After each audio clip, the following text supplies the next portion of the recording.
大家，刚落地大岛到酒店，晚上要去天文台观星，所以说我想在下午出发前来化一个简单的妆。这个吊带就是之前 vlog 里面出现过的那一件，但是我把它反过来穿，因为我觉得这样穿好像更显肩宽，然后显得整个人瘦瘦的。简单的来录一下化妆，主要还是想给你们拍晚上去观星，应该会特别漂亮。还想给你们看这个新的酒店，给我们的 view 特别的漂亮。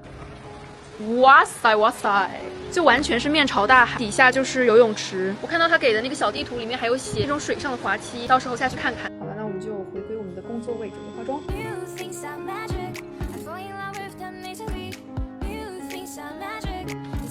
感觉老是化妆没什么好玩的，我就给你们快速带过一下吧，不放太多片段。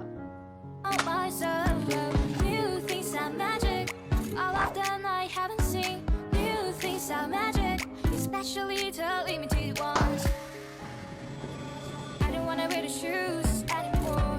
I just bought it. Dear sour roast and on it. I don't wanna wear the sweater. 坐上车啦，因为阳光特别大，但是等一下上到山上之后应该就会特别冷，所以穿了一个外套。这个帽子底下是全畸变，但是因为我头太油了，还是决定戴一个帽子。天哪，这个地方像仙境一样。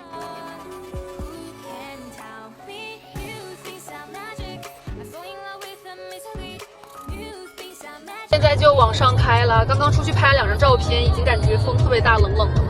给你们看我刚刚拍的照片，你们看我刚刚拍的照片啊。